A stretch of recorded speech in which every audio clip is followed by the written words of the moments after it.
She had always done her best for her family. She helped with money, supported them, and silently accepted humiliation.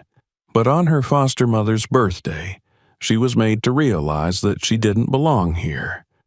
No one expected her sister's new boyfriend to say something that shocked everyone. Please subscribe and tell me where you're watching this video from. The morning sun crept through the tall windows of Aaliyah's apartment, casting soft golden stripes across the polished hardwood floors. She stood in the kitchen, her hands wrapped around a large mug of black coffee, staring out at the sprawling cityscape of Chicago. To any casual observer, she was a picture of success, poised, graceful, commanding. CEO of one of the fastest-growing tech companies in the Midwest, she had built her empire brick by brick, code by code, deal by deal. Yet, beyond the glinting towers and accolades, there existed a silent hollowness, an ache she rarely allowed herself to acknowledge. Aaliyah was not born into privilege. She was adopted as an infant into a white family who lived in a clean, respectable suburb just outside the city. They were the sort of people who believed in charity as a concept but had never truly considered the soul of the person they brought into their home. To them, she had been a project, a symbol of generosity, a badge of progressive honor they could wear proudly among their friends.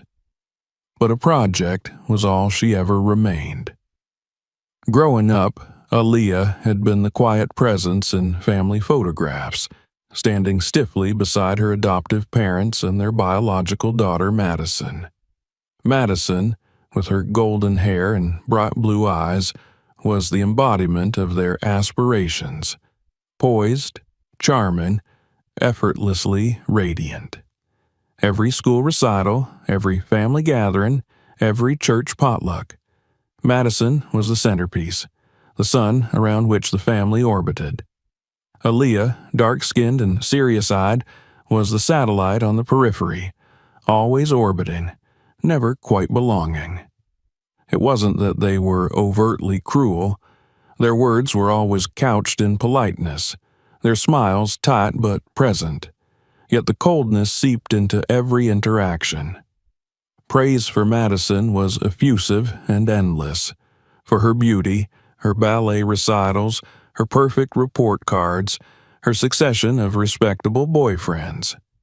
For Aaliyah, there was only the occasional pat on the back, the reluctant acknowledgement of a good grade or a sports award, quickly overshadowed by a discussion about Madison's latest triumph. From a young age, Aaliyah understood that if she wanted to earn even a fraction of what Madison received effortlessly, she would have to work twice as hard, achieve twice as much, and expect half as much gratitude. She devoured books, excelled in math and science, won scholarships that none of her peers thought possible. Still, at family dinners, the conversations swirled around Madison, her prom dress, her college acceptance letters, her summer internships. Aaliyah learned to smile and nod, learned to swallow the lump in her throat, learned to hope that maybe next time they would see her too. One Christmas, when Aaliyah was 15, she received a scholarship to a prestigious STEM camp at MIT. She ran home, the acceptance letter clutched in her hand, her heart pounding with excitement. Madison was lounging on the living room couch, idly flipping through a fashion magazine. Their mother was in the kitchen, humming a Christmas carol as she basted a turkey. "Mom, Mom, look!" Aaliyah exclaimed, thrusting the letter toward her. Her mother glanced at it briefly, then smiled politely. "That's nice, dear," she said, before immediately turning to Madison. "Maddie, did you decide on the color for your winter formal dress? We need to order it soon." The moment was gone. Aaliyah stood frozen, the letter trembling slightly in her hand, the sound of Madison's laughter echoing like a slap. That was the moment she realized. No achievement, no accolade would ever be enough. As the years passed, Aaliyah's resolve hardened. She attended Northwestern on a full scholarship, majoring in computer engineering, graduating summa cum laude while juggling internships, part-time jobs, and research grants. She and two classmates founded a startup in her senior year, an ambitious venture into AI healthcare solutions. The first few years were grueling. Late nights, ramen dinners, endless pitches to skeptical investors. But slowly, steadily, Pacific Innovations grew. By the time Aaliyah was 31, she was CEO of a company valued at over $300 million, overseeing a team of 200 employees, courted by investors from New York to Silicon Valley. She had built something monumental, something real.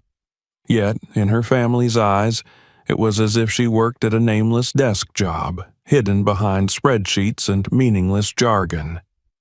They never asked about her work, never congratulated her on her milestones.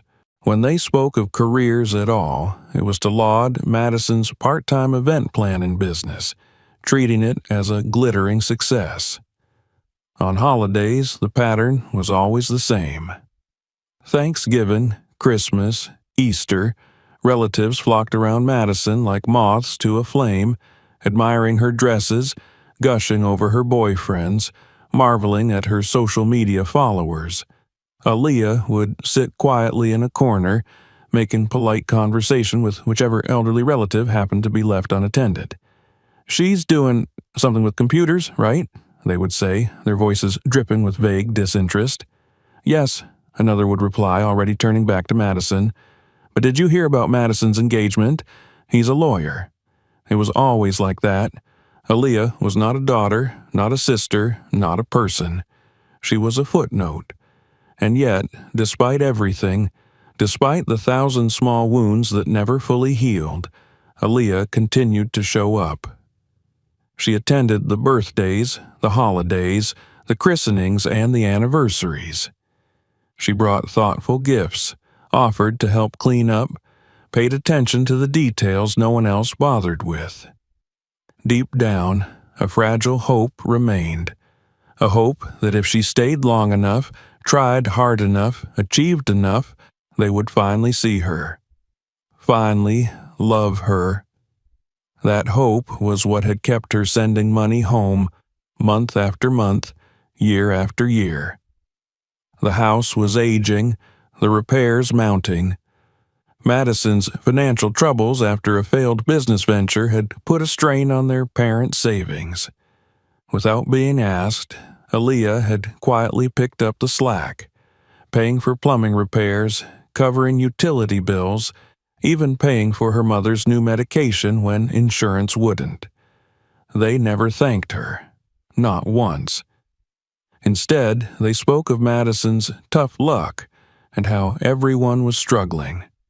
They praised Madison for hanging in there and congratulated her for keeping her spirits up.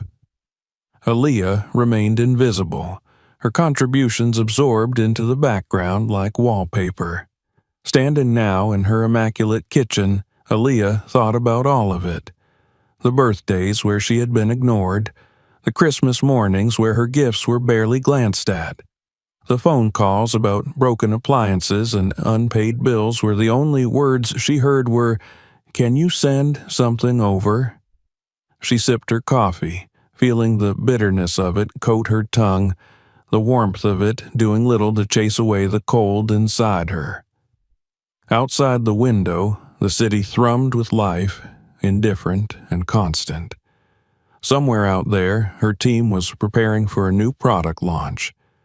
Investors were waiting for her green light. The world was full of people who respected her, admired her, even envied her. But not them. Not the people who were supposed to be her family. Aaliyah set her mug down on the counter with a soft clink and crossed the living room to her desk. She sat down in the sleek, ergonomic chair, the city lights twinkling behind her like distant galaxies. She opened her laptop, fingers poised above the keyboard, hesitating. She wasn't sure what she was searching for. A sign, maybe. A reason to keep trying. Her inbox was full of meeting requests and congratulations from her colleagues. No emails from her family, no check-ins, no casual hellos, no acknowledgement of her existence. She closed her eyes for a moment, letting the silence stretch. When she opened them, she knew. It wasn't enough to be good. It wasn't enough to be successful. Some people would never see past their own narrow lenses, no matter how brightly you shone. And maybe, just maybe, it was time to stop waiting for them to. The clock on the wall ticked softly. The city hummed on. And in the quiet of her apartment, Aaliyah made a silent vow, not to prove herself to them anymore, but to live for herself. Not because they had finally seen her, but because she had finally seen herself. The days leading up to her mother's birthday passed in a haze of meetings, reports, and quiet, efficient work. Aaliyah barely noticed the spring rains that swept through the city, turning the streets into mirrors of gray and silver. She answered her emails, approved marketing budgets, and finalized a strategic partnership with a medical research firm in Boston. Her life moved forward, orderly and calm, even as an unspoken weight settled deeper in her chest with each passing hour. She had already booked her flight back home, a red-eye ticket, allowing her to land early enough to help with preparations like she did every year. In past birthdays, she would bake her mother's favorite lemon cake from scratch, help string lights across the porch, arrange the seating chart for dinner. She knew the routine by heart, the frantic cleaning, the frantic cooking, the frantic smiling when distant relatives arrived to heap praise on Madison and pointedly ignore Aaliyah's presence. This year, despite everything, she had planned to show up again, a part of her, still clinging to the last threads of duty, of hope, wanted to believe that maybe this time would be different. Maybe a new boyfriend for Madison would mean a fresh start, a chance to show that Aaliyah had grown into someone worthy of being acknowledged. Maybe, even after everything, they would let her in. It was a Thursday evening when the phone rang. Aaliyah was sitting at her desk reviewing a patent application from the legal department when the familiar ringtone buzzed through her apartment. She glanced at the screen. Mom. The sight made her heart lift and sink simultaneously, a reflex she couldn't quite control. She answered on the second ring, forcing a lightness into her voice. Hi, Mom. Her mother's tone was warm but cautious, like a hostess trying to manage a guest list gone awry.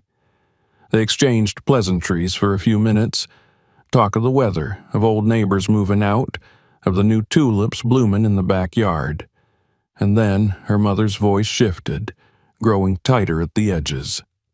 So, honey, she began, dragging the words out as if tasting their bitterness, about the party this weekend. Aaliyah's stomach tightened, a subtle warning she had learned to heed long ago.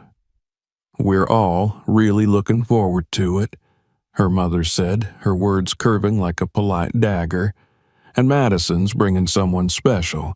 His name's Alex. He's wonderful, just wonderful.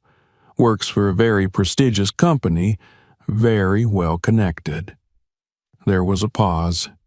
Aaliyah stayed silent, letting the words unspool. The thing is, her mother continued, her voice dropping to a confidential whisper, with everything going on, we just thought maybe it would be better if this year you didn't worry about making the trip. The words hit with the softness of a hammer. Aaliyah felt her throat close slightly, her grip tightening around her pen. She forced herself to stay calm. I've already booked the flight, Mom. I'm taking time off work. Another pause. Longer this time. She could almost hear her mother pressing her fingers against her forehead, searching for the right excuse. It's just, her mother said finally. Alex comes from a very refined background. His family's particular. We don't want to make things complicated. First impressions matter, you know. Aaliyah sat very still. You mean, she said, her voice low and steady, you don't want me there because I might complicate the image you're trying to present. Her mother hesitated, then gave a brittle little laugh. No, it's not that, sweetheart. It's easier for everyone this way. Less pressure. You understand, don't you? There it was, the familiar refrain. You understand, don't you? Of course she understood. She always had. I see, Aaliyah said quietly. Maybe we can do something just the two of us later, her mother rushed to add. A nice brunch or a weekend getaway, just us girls. Wouldn't that be nice? Aaliyah said she had to go. She hung up before she could hear any more empty promises. She sat back in her chair, staring at the muted skyline outside her window, the city pulsing in shades of blue and silver. She felt no tears prick her eyes, no tremble in her hands. Just a vast, bottomless quiet. For a long moment, she simply breathed, letting the silence stretch until it became almost comforting. Then she rose, crossed the living room, and retrieved her laptop. She logged into her banking app, her fingers moving with mechanical precision. She navigated to the section labeled Automatic Payments. There, in neat rows, were the bills she had been quietly paying for years. Electricity, water, internet, security systems, the insurance premiums for her parents' aging house, even the supplemental health coverage for her mother's prescriptions. Month after month, year after year, she had funded their comforts in the background, asking for nothing, expecting little, not even a thank you. She hovered the mouse over the cancel button. For the briefest second, she hesitated, not out of guilt, but out of sheer muscle memory, the reflex to protect, to serve, to fix. The reflex they had trained into her so thoroughly she barely noticed it anymore. And then she clicked. One by one, the payments disappeared. Electricity, canceled. Water, canceled. Internet, canceled. Insurance, canceled. No alarms sounded. No messages flashed. Just a quiet acknowledgement, like the closing of an old, worn book. Aaliyah sat back, the laptop humming softly on the table, and exhaled a breath she hadn't realized she was holding. It wasn't anger that filled her. It wasn't even sadness. It was clarity. They hadn't asked her to stay away because she was too busy or because they were worried about her workload. They had asked her to stay away because she didn't fit the image they wanted to project. Because her presence, her very existence, was inconvenient. And for the first time in her life, she realized she didn't have to keep showing up where she wasn't wanted. The flight remained booked, the bags remained packed, but Aaliyah knew she would not be getting on that plane. Instead, she would stay here, in her own life, in her own home, among the people who valued her for who she was, not for what she could provide or how well she could disappear. The night deepened. The city lights flickered and gleamed. Aaliyah poured herself a glass of wine and sat by the window, watching the world spin on without her family's approval. For the first time in years, she didn't feel like she was waiting. She was choosing, and that made all the difference. The morning of her mother's birthday dawned gray and sluggish, the sky over Chicago a low, heavy sheet of clouds that dulled the city's usual sparkle. Aaliyah woke early, as if her body still clung to old habits, expecting the hustle and urgency of a travel day. But instead of rushing to pack last-minute gifts or scrambling for a taxi to the airport, she moved slowly through her apartment, savoring the rare and unfamiliar luxury of time. She brewed a fresh pot of coffee, the rich aroma curling through the quiet rooms. Outside, the streets gleamed wetly from an overnight rain, the city still shaking itself awake. Aaliyah settled into the armchair by her window, her legs curled beneath her, the warm mug cradled between her palms. It felt strange to be here, at home, instead of boarding a plane, instead of rehearsing polite smiles and steeling herself for the inevitable chill of her family's reception. For a long time, she simply sat there, letting the minutes stretch and tangle like lazy vines. She watched as the sky shifted from deep slate to a muted, misty silver, the day unfolding without demand or expectation. The absence of obligation, of the frantic need to prove herself, was disorienting but not unwelcome. Around 9:30, her phone buzzed for the first time. Aaliyah glanced at the screen, unsurprised to see her father's name flashing there. She didn't answer. She simply watched as the call rang itself out and faded into silence. A few minutes later, the first message appeared. No power in the house. Call the provider. Guests coming soon. She set the phone face down on the table and sipped her coffee. Outside, the city pulsed and churned, indifferent to her family's minor disasters. Another buzz. No water either. What's going on? Still, Aaliyah made no move to respond. She knew exactly what was going on. She had canceled every auto payment weeks ago.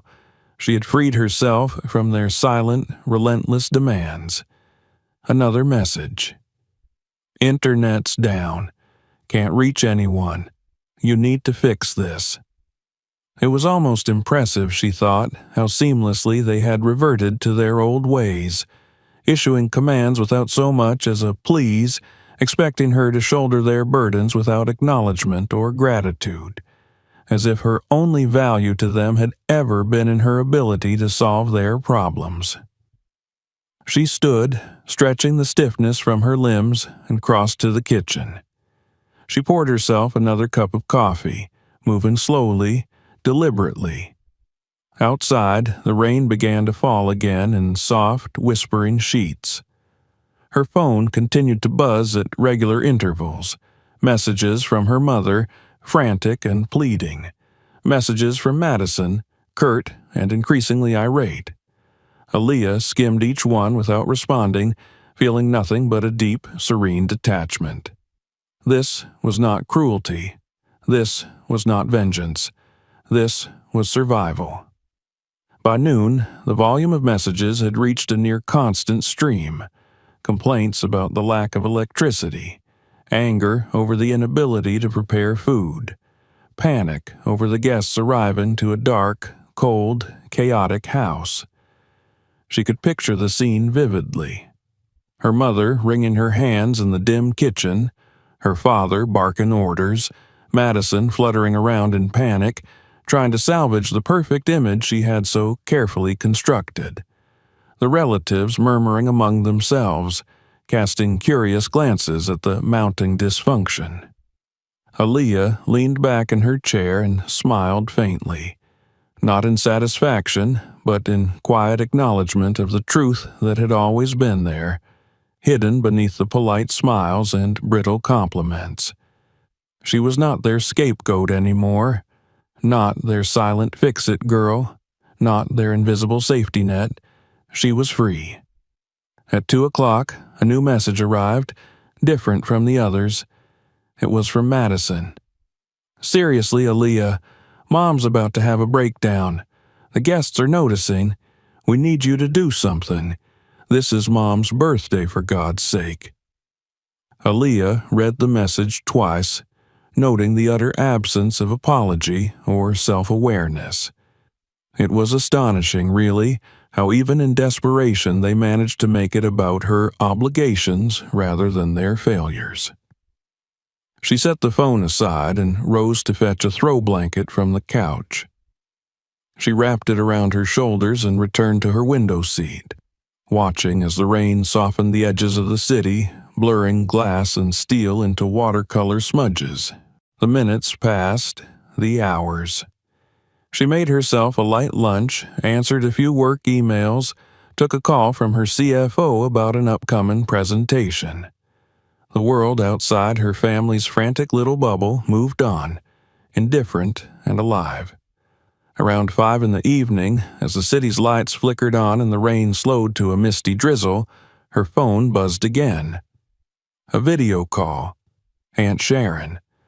For a moment, Aaliyah hesitated. Aunt Sharon was the only member of the family who had ever made an effort to reach out, however sporadically. Holiday cards, the occasional text on birthdays, nothing profound, but enough to mark her as different. Aaliyah answered. The screen lit up with the dim, shaky image of Aunt Sharon's kitchen. The room was illuminated only by the bluish glow of a flashlight, casting long ghostly shadows on the walls. Sharon's face appeared, tired and drawn, her hair pulled back hastily. "Hey, honey," she said softly. "I'm sorry to bother you, but your mom's in a real panic. The house is a mess. No power, no water. Guests are uncomfortable. She keeps saying she doesn't know what went wrong." Aaliyah stayed silent, her expression calm. Sharon hesitated, then added, her voice lowering, "She also keeps saying that you must have forgotten something, that maybe you were too busy with work." A deep, tired sadness settled in Aaliyah's chest. Even now, even after everything, they couldn't imagine that she had made a choice, that she had drawn a line. She met her aunt's gaze through the screen, steady and unflinching. "I didn't forget," Aaliyah said quietly. "I canceled the payments." Sharon blinked, startled. "My dad told me," Aaliyah continued, her voice as steady as the rain outside, "that it would be better if I didn't come, that my presence would complicate things. So I listened. I stepped back. I honored their wishes." The silence on the other end of the call stretched thin and taut. "I understand," Sharon said finally, her voice rough with something like regret. "I'm sorry, Aaliyah. You didn't deserve that." Aaliyah offered a small, almost imperceptible smile. "Tell them," she said, "that I hope the rest of the evening goes well." She ended the call before Sharon could respond. Setting the phone down on the table, Aaliyah leaned back in her chair and closed her eyes.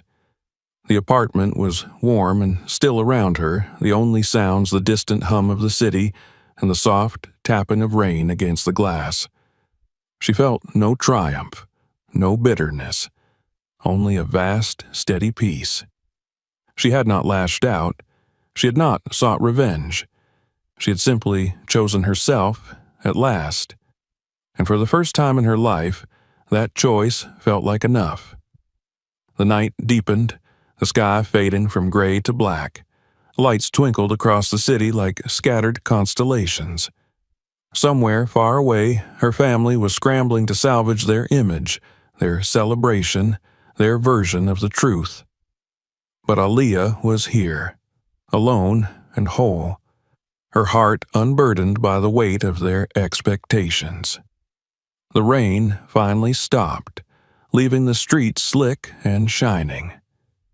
Aaliyah rose, turned off the living room lights, and stood by the window, watching the city breathe beneath the clearing sky.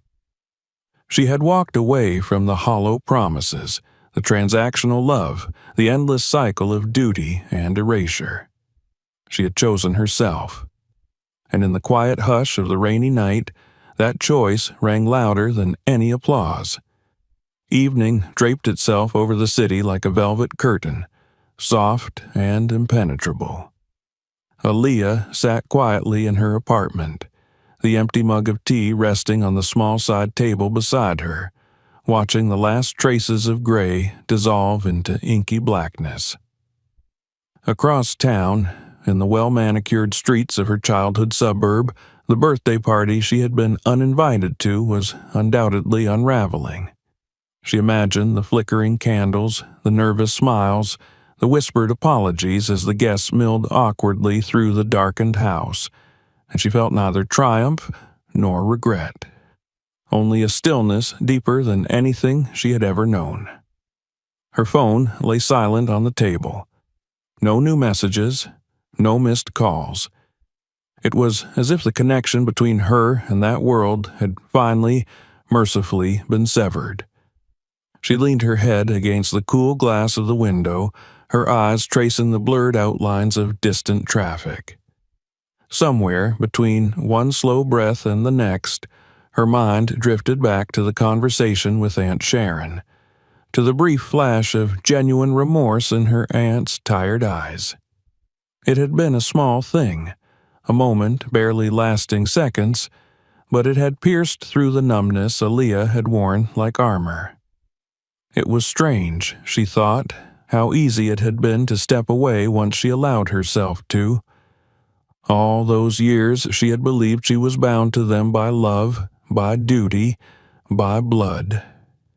Yet now, sitting alone in her apartment with the hum of the city cradling her, she realized the only chains had been the ones she placed on herself. The buzz of her phone shattered the quiet. Aaliyah turned her head slowly, her heart oddly calm. She reached for the device and glanced at the screen. It was another video call, but this time not from Aunt Sharon. The name flashing there made her eyebrows lift slightly. Madison. For a long moment, Aaliyah simply watched the screen, letting it vibrate against the tabletop. Finally, curiosity, or perhaps the lingering sense of obligation she had not yet fully excised, nudged her to accept. The screen blinked and then filled with the chaotic image of the house she had once called home. It was chaos. People milled around in the background, their faces tense and strained. The room was dimly lit by scattered candles and the occasional harsh glare of someone's phone flashlight. The table was half set, a cake sitting lopsided among a sea of untouched dishes. Her mother fluttered around like a trapped bird, her face pinched with distress. Her father stood stiffly near the fireplace, his jaw tight. And there, in the center of it all, stood Madison, clutching the phone like a lifeline. "Aaliyah," Madison hissed, dragging her into a private corner of the frame. "What the hell is going on?" Aaliyah raised an eyebrow but said nothing. Madison pressed on, her voice low and urgent. "The power's out. The water's out. The internet's down. People are leaving. Mom's about to cry. Alex is here, and he's starting to ask questions."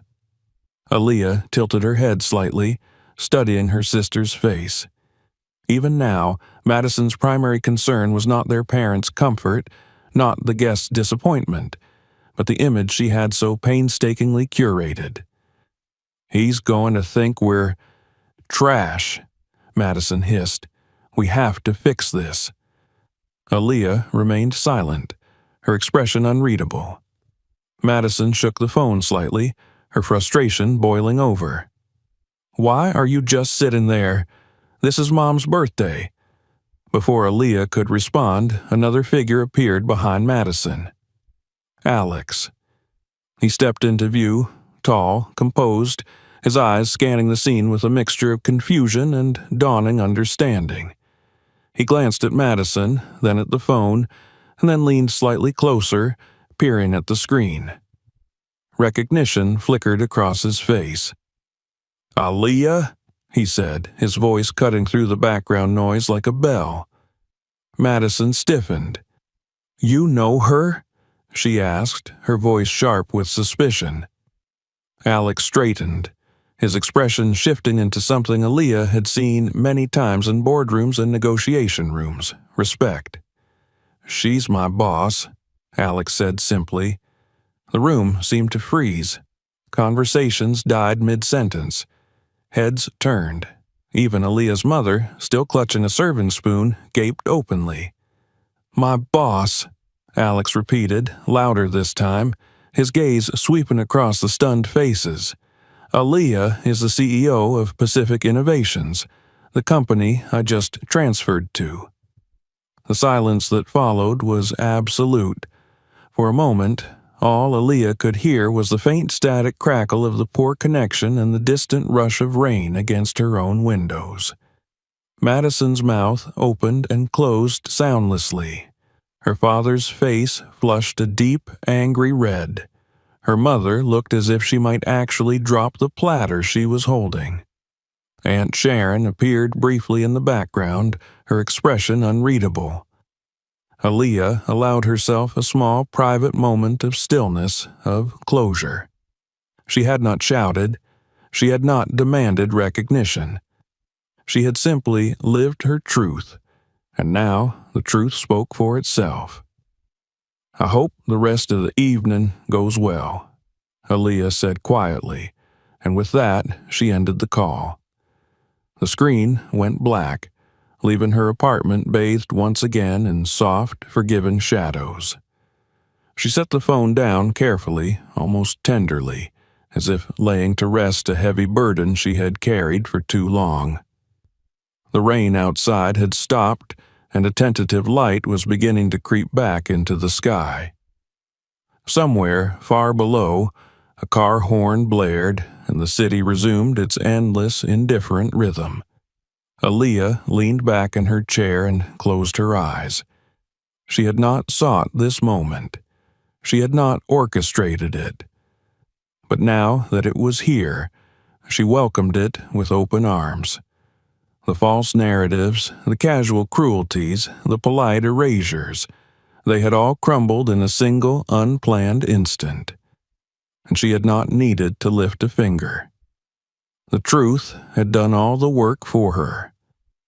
She thought about Alex's face, the clear respect in his voice when he had named her, the stunned expressions of the relatives who had spent years looking through her as if she were invisible. She thought about the quiet dignity with which she had handled herself, the boundaries she had set and defended, and she realized, with a clarity that was almost painful, that she had finally stepped out of the shadows, not because they had invited her into the light, but because she had built her own. The evening stretched long and still around her. No more calls came, no more messages buzzed. The silence was profound, but for once it was not lonely. It was peace. Aaliyah rose from her chair and moved through her apartment, turning off the lights, locking the doors. She brushed her teeth, changed into soft, comfortable clothes, and slid beneath the cool sheets of her bed. Outside, the city breathed and pulsed, alive and vibrant.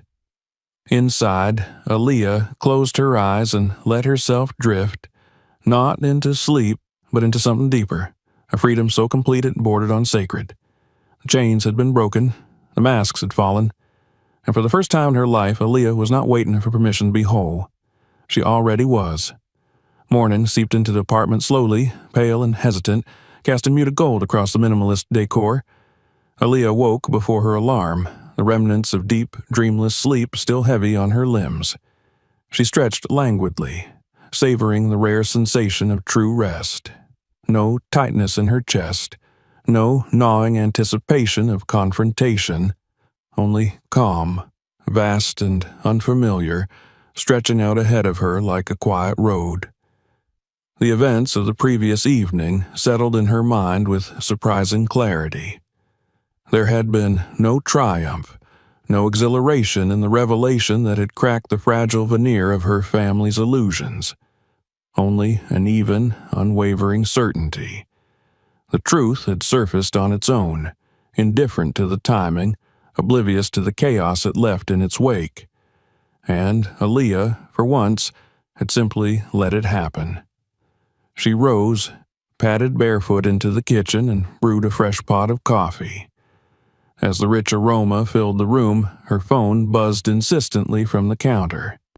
She glanced at it, unsurprised to see Madison's name lighting up the screen again. This time, she ignored the call entirely. She poured herself a cup, sat by the window, and let the city's slow, methodical awakening wash over her. The texts began almost immediately after the missed call. First came the predictable accusations. You knew exactly what you were doing. You ruined everything last night. Mom cried herself to sleep because of you." Each message was a sharp, frantic lash, desperate to provoke a reaction. Aaliyah read them all with detached curiosity, as if they were case studies in a psychology textbook. The words didn't pierce her. They couldn't. Not anymore. She sipped her coffee, the bitter warmth grounding her as the sun edged higher into the sky. By mid-morning, the tone of the messages shifted, from anger to pleading. "Can't you at least call Mom? She doesn't understand why you did this. Please, just help fix it." Aaliyah leaned her head against the window pane, watching a pigeon hop along the ledge outside. Even now, even after their rejection had been laid bare, they saw her only as the fixer, the solution, the silent labor behind the scenes. Never the person, never the daughter. The irony was almost too sharp to laugh at. Her phone buzzed again, a long string of new messages piling up. One caught her eye. From Madison. "Alex won't even talk to me. He's humiliated. He said he saw everything he needed to see last night." A second message quickly followed. "Please, you have influence. You're his boss. Can't you just tell him it wasn't that bad? Can't you help me fix this?" Aaliyah sat very still, feeling something shift inside her, a slow, seismic realignment of old boundaries. Once, not so long ago, she would have jumped at the chance to mediate, to smooth things over, to preserve the fragile, conditional relationship she had spent so much of her life nurturing. Once, she would have sacrificed her own peace to salvage theirs, but not anymore. She rose, placed her coffee cup in the sink, and returned to her desk. Her laptop hummed to life beneath her fingertips. She opened her email, methodically working through the morning's correspondence, letting the mundane normalcy of spreadsheets and project updates anchor her. When she finally turned her attention back to her phone, it was only to type a brief, unsent message. "Loyalty isn't owed to those who only remember you when they need something." She read the words twice, then deleted them without sending. There was no need. Some lessons had to be learned without explanation.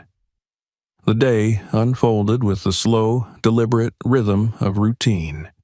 Meetings, budget reviews, strategic calls with partners. Alex's name came up once during a financial report. He had submitted a thorough, thoughtful analysis of a recent investment opportunity, impressing the senior team. Aaliyah acknowledged his work with professional detachment, noting only that his proposal would be reviewed in full at the next leadership meeting. She neither mentioned nor dwelled on the chaos of the previous evening. In the world she had built for herself, one of respect, merit, and boundaries, personal dramas held no sway. By evening, the sky had shifted into soft indigo, the city's lights blinking awake one by one. Aaliyah closed her laptop, gathered her things, and stepped out into the crisp spring air. She walked the familiar route to a nearby cafe, her steps unhurried, her mind clear. She chose a seat by the window, ordered a latte, and watched as the world spun quietly on without her family's constant noise tugging at the edges of her peace. Her phone buzzed once more. Another message from Madison. This one longer, more desperate. "You don't understand, Aaliyah. I need him. I love him. I know I made mistakes, but everyone deserves a second chance. Please, just this once, help me. Tell him you forgive us. Tell him we're good people." Aaliyah read the words, feeling only a muted sadness. She had spent her entire life trying to be seen by people who looked right through her. She had bent herself into impossible shapes, made herself small, made herself useful, made herself invisible, all in the hope that someday, somehow, they would finally recognize her worth. And now, when the facade had cracked and crumbled, when the consequences of their choices had come crashing down, they wanted her to fix it. Not because they loved her, but because they needed her. She set the phone aside and stared out the window, watching the steady flow of traffic, the scatter of pedestrians navigating the sidewalks with umbrellas and briefcases and tired, determined steps. She thought about loyalty, about love, about the difference between family by blood and family by choice. She thought about all the times she had stayed silent to keep the peace. And she knew, with a certainty deeper than bone, that she owed them nothing. Not her silence. Not her loyalty. Not her forgiveness. When she returned home, the apartment was dark and quiet, the familiar comforting stillness wrapping around her like a balm. She turned on a single lamp, made herself a simple dinner, and curled up on the couch with a book she had been meaning to read for months. The messages continued to come. She ignored them all. At some point, late into the night, her phone buzzed with a new name. Alex. She hesitated, then opened the message. "I'm sorry you had to endure that. I see it now. All of it. Thank you for your professionalism, for your dignity. I respect you more than you know." Aaliyah smiled softly, a smile tinged not with triumph, but with release. She typed a simple reply. "Thank you for seeing." And for the first time in as long as she could remember, she closed her phone without feeling the familiar pull of guilt, of obligation, of invisible debts owed. She was free. Not because they had freed her, but because she had freed herself. The city murmured and breathed around her, a living, endless tapestry of lives unfolding. And Aaliyah, at last, had chosen her own. The week that followed unfolded with a strange and heavy stillness, as if the entire world had paused, holding its breath in the aftermath of a long-delayed reckoning. For the first time in her life, Aaliyah moved through her days without the invisible weight of familial obligation pressing against her ribs. She woke early, exercised, drank her coffee while reading industry news, and arrived at the office with a sharp clarity that seemed to startle even her most seasoned colleagues. No new messages came from Madison, none from her parents.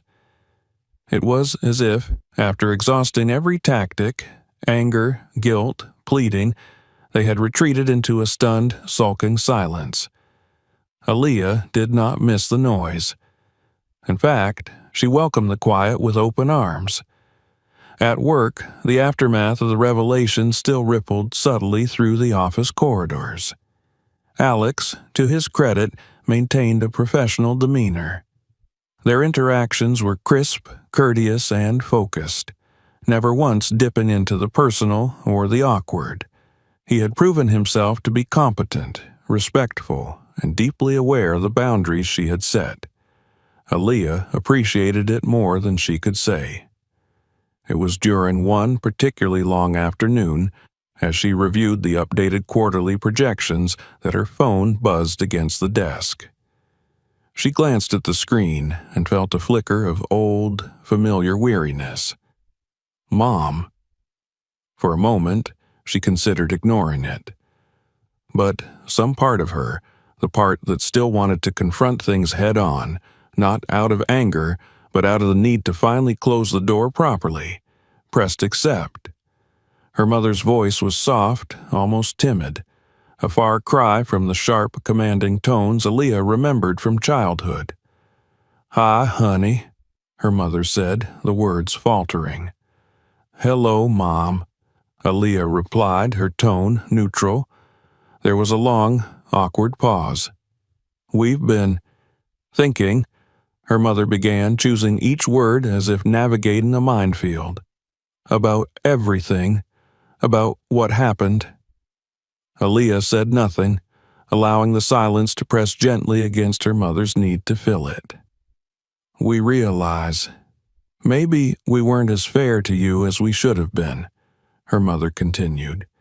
Maybe we overlooked things. Still, Aaliyah stayed silent, her heart steady. And we thought, her mother said, her voice brightening slightly, sliding into the rehearsed tone Aaliyah knew too well. Maybe, now that you're so established, so successful, it might be a good time to help out a little, just until things settle down. Aaliyah leaned back in her chair, letting the ceiling lights blur in her vision. She could practically hear the paper unfolding over the line, the rehearsed pitch, the practiced entreaty. We were thinking, her mother pressed on, a small monthly contribution. Nothing much for someone like you. $2,000 a month just to cover basics, utilities, insurance, some savings for retirement. The brazenness of it almost made Aaliyah laugh. After everything, after being told she wasn't good enough to be seen beside them, after being cast aside for the sake of a polished image, they still saw her only as a resource. Madison's been going through a rough patch, her mother added hastily. After the breakup, after everything. We can't ask her for much right now.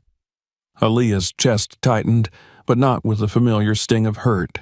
No, this time it was something cleaner, sharper, a severing. And in return?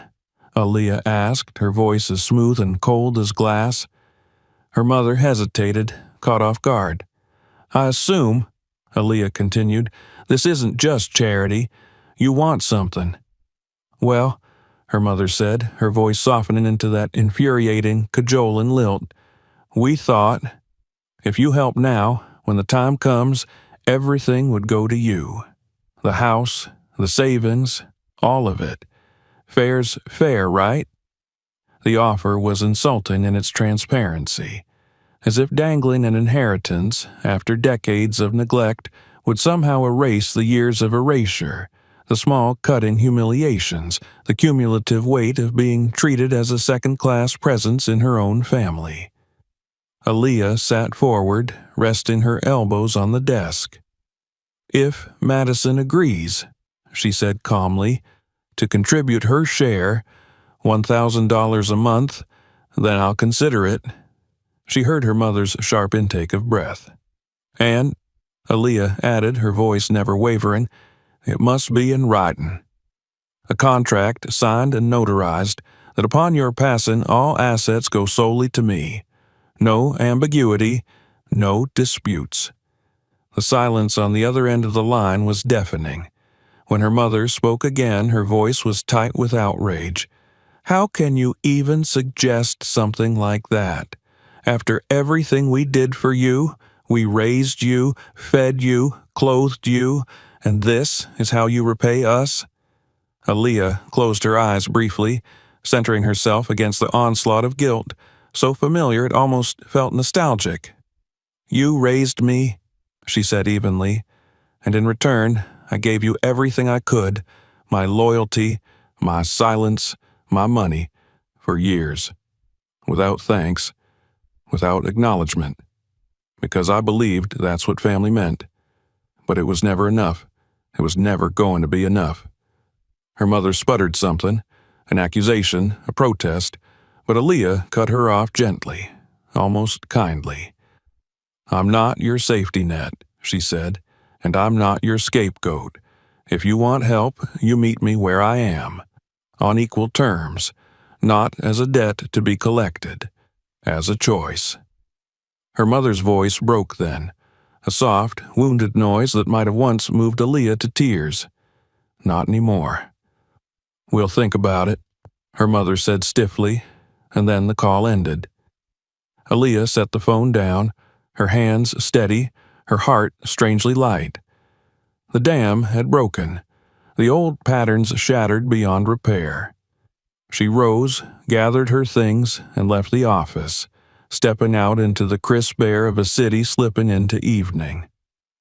The streets were alive with motion, cars honking, pedestrians rushing by, the golden glow of shop windows spilling onto the sidewalks. Life surged around her, chaotic and beautiful and utterly unconcerned with her family's drama. She walked without purpose, letting her feet guide her through the city's winding arteries until she found herself outside a small, familiar cafe. She stepped inside, ordered a latte, and settled into a corner booth by the window. As she sipped her coffee, she pulled out her phone and, without hesitation, blocked Madison's number. Then her mother's. Then her father's. The silence that followed was pure.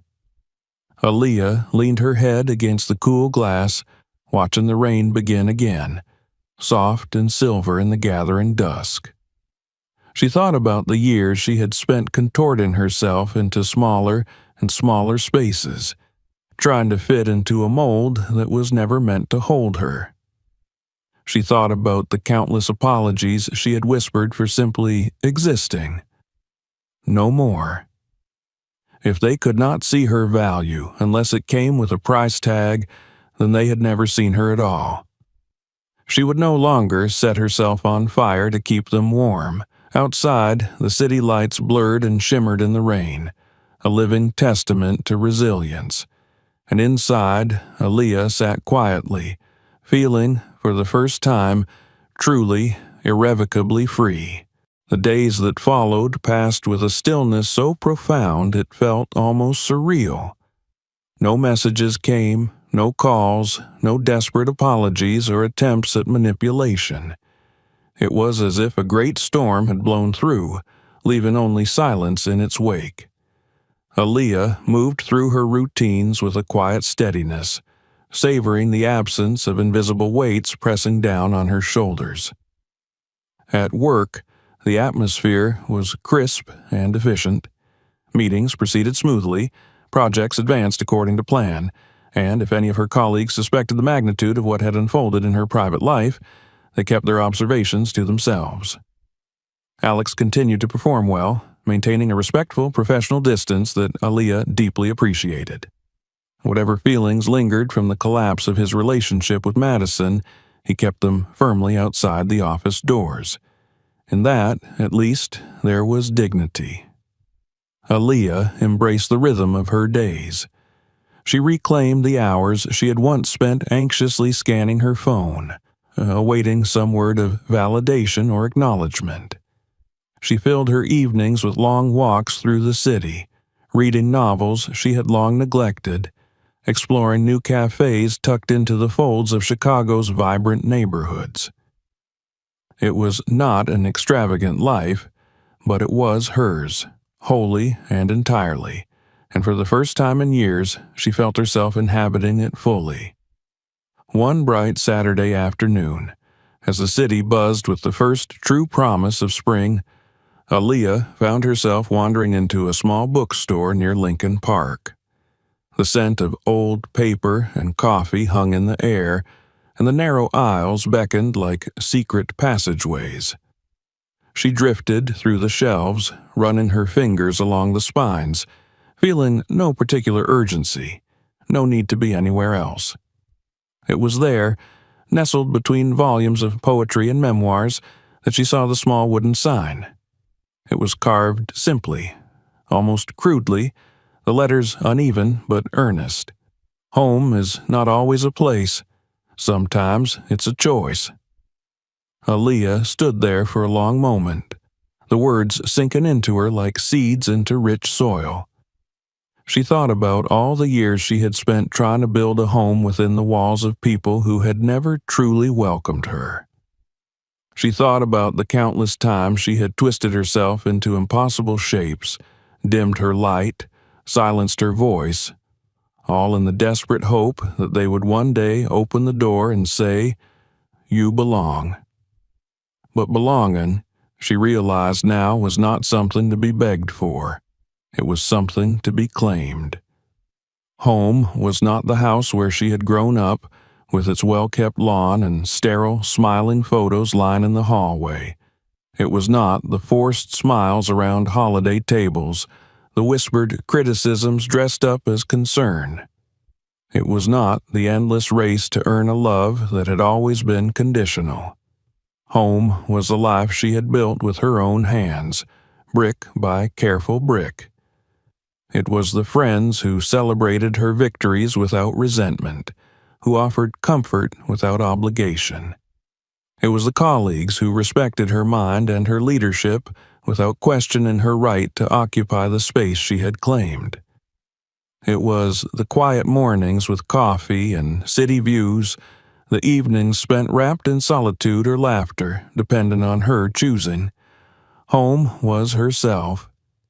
She purchased the sign, tucking it carefully into her bag, and stepped back into the sunlight, feeling its warmth spread through her in slow, golden waves. A week later, a letter arrived. It was a formal, stiffly worded missive from a lawyer representing her parents. No apology, no acknowledgement of past hurts, just a curt notification that they would not be pursuing her offer. No contract, no formal arrangement. They would manage on their own. Aaliyah read the letter once, then folded it neatly and placed it in the bottom drawer of her desk.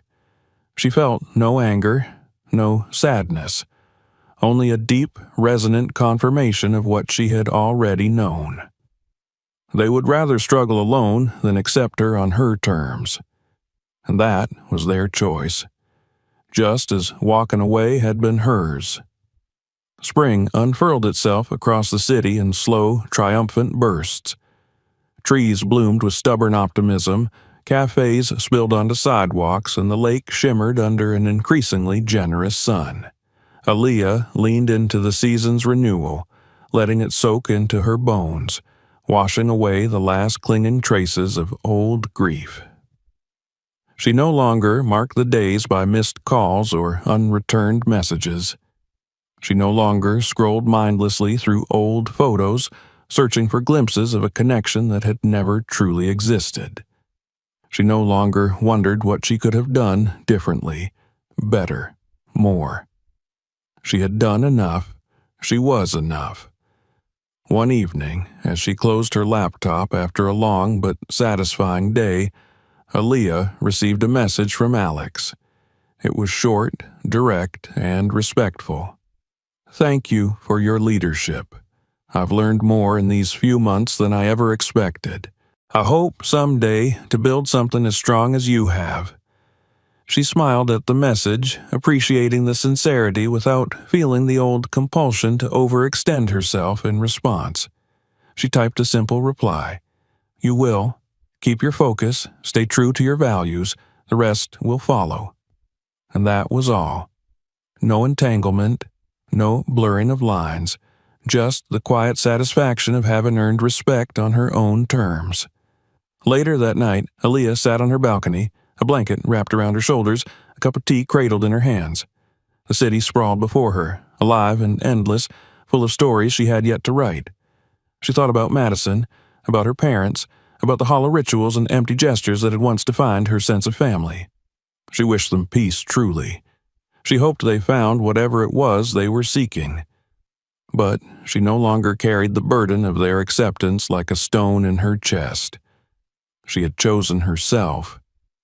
And in doing so, she had built a life far richer, far fuller than anything they had ever offered. The wooden sign now hung above her desk, its message a quiet beacon. Home is not always a place. Sometimes it's a choice. She had made her choice. And as the breeze ruffled her hair and the city's heartbeat thrummed steadily in her ears, Aaliyah closed her eyes and smiled. The world stretched wide before her, full of possibility. And she was finally, irrevocably, gloriously free. If you enjoyed this story, don't forget to subscribe to the channel for more. Check out other videos we have. There's always something worth watching. And if you think someone else would appreciate this story, feel free to share it.